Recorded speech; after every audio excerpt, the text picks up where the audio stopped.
The man accused of kidnapping Jayme Closs will appear in court today. Jayme is now back with her relatives after escaping on Thursday with the help from a woman who was out walking her dog. Jake Patterson is accused of abducting Jayme and murdering her parents.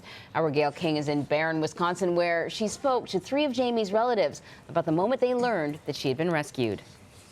I have to pinch myself that I woke up this morning and it's finally like I don't have that pit in the bottom of my stomach anymore. It's such an overwhelming, amazing, happy ending to such a horrible beginning. I still feel a little in shock. I just want to go over there every day to my mom's house and see Jayme. It's amazing to see her home. Yeah, because your mom is the legal guardian now. Yep. Jayme's your cousin. Yep. Sort of now like a sister to you. Yep. My new little sister. I actually told my mom is She can't through all quit this. smiling. Yeah. She can't quit smiling. Yeah. No, and my mom her heart has been just broken since Jayme was gone, and now I told her, I said, I get my mom back. You are happy again. It's just the best thing I've ever seen. Tell us how she's doing, guys, and how you're handling and preparing her. How is she doing? Right now, the first step is surrounding her by love, making sure she's safe. She feels safe. She's doing pretty well. Mm-hmm. I spent the afternoon there yesterday. Mm-hmm. We had her smiling, laughing, going through things in her room. How will you go about getting the answers to all of the questions that so many people have, and yourself included? In due time, we have to take little steps. Jayme, when she's ready to talk, she will. Mm-hmm. Nobody in the family is asking her what happened? No. All of the experts say you have to let them talk in due time, but I just wonder, as family members, there would be so much that I would want to know. I know, you just want to know. It's no, they're saying just let it come out. If she wants to be happy, let her be happy. If she wants to be sad, let her be sad. If she wants to be silly, let her be silly. You know, we got to let her call the shots right now. Tell us how you each heard the news that she was okay. My dad had to call my neighbor, and she comes screaming in my door. I'll never, ever forget her screaming, Sue, Sue, they found Jayme. Are you all surprised by the strength? Because we keep hearing her described as shy and quiet. I am. You are. I am. Yeah. The thing I wanted to express to her immediately, and we all do, is the pride we have in her for doing this, for getting out, for making it, for the power that she has. You know, I mean, that she took the power away from this man, that she did this. I mean, it's just incredible.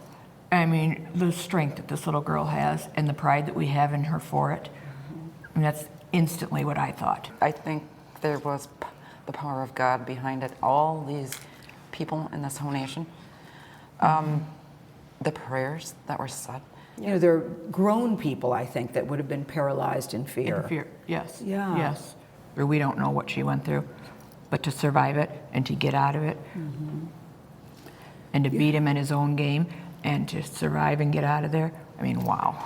CBS This Morning co-host Gayle King is in Barron, Wisconsin. Gayle, it's so good to see you. Your interview with Jayme Closs's family is the first television interview since they were all reunited. I want to know what the family told you about the reaction that they've received from the community, the joy that the community has expressed to them, what they feel about that. I mean, how do we even say #happiness, Vlad? And Anne Marie Green, let me just say to you, it really is good to be with you. I am so excited to be in Barron, Wisconsin, because you're right, Vlad. We were the first ones to talk to the family, and they're calling it #Jamazing. You know, when you think about what they've gone through, don't you like that? I love it. #Jamazing. I think that's good. Somebody put that on Facebook, and they all sort of like the idea of that. Just imagine what this family has gone through for the past 88 days. But despite everything, and you know, your imagination runs wild about what could have happened, where she was, what was happening to her. These family members say they never, ever gave up hope. And I said, I know you had hope, but did you think that it would turn out this way? One of the aunts says, well, no, I wasn't really sure. Others say, yeah, we knew that she was coming home. And they always believed that somehow she was still in the area. I mean, it just goes to show you how important it is to have hope and never give up, and that is the main message that they have. But what fascinates me is that they said Jayme is laughing, she is talking. The sheriff went to go see her last night for the first time. He said if you didn't know it was Jayme Closs, you would just think that she was a shy 13-year-old kid who is laughing and talking. And I don't know why that makes me so happy, but just to know that she's laughing just makes my heart sing. To know, because you know she's going to be okay. You do know that. She will be all right. And clearly she has the type of family support that she needs, because this is sort of the end of perhaps the scariest part of this story, but then it continues because this is a criminal case. She's probably going to have to testify, and we know that the suspect here, Patterson, he's going to be in court today for the first time, and you spoke to the family about why it's important for them to be there as well. I want to play a little bit of that sound. Mr. Patterson will be making his first appearance in court. Do you all plan to go there? He'll be there. Yep. Why do you want to be there? Justice for Denise and Jim. Yep. Justice. And for Jayme. We'll make sure. I will be at everyone.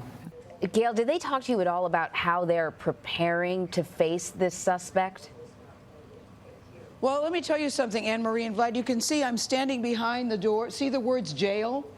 Jail, because that's where Jake Patterson is sitting, behind these two double doors in a cell all by himself.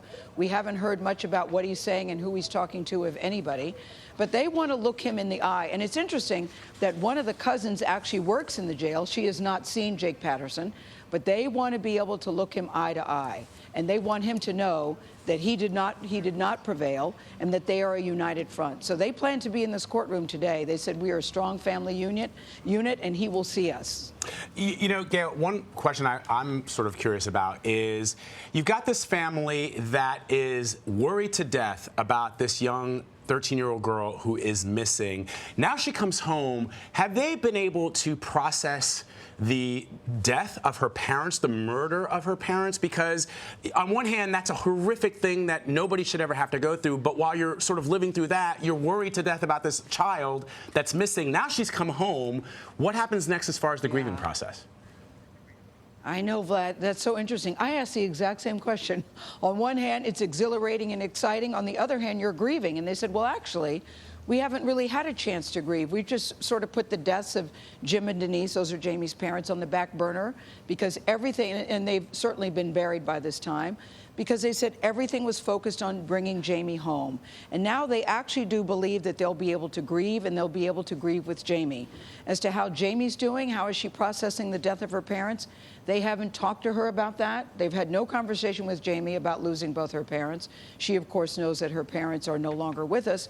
And they said they are working on Jayme time. They're asking her no questions about her ordeal. They're not asking her how she's feeling or what she went through. They are letting her lead them about how and when she wants to talk about things, which, by the way, all the experts say that is the best way to handle it.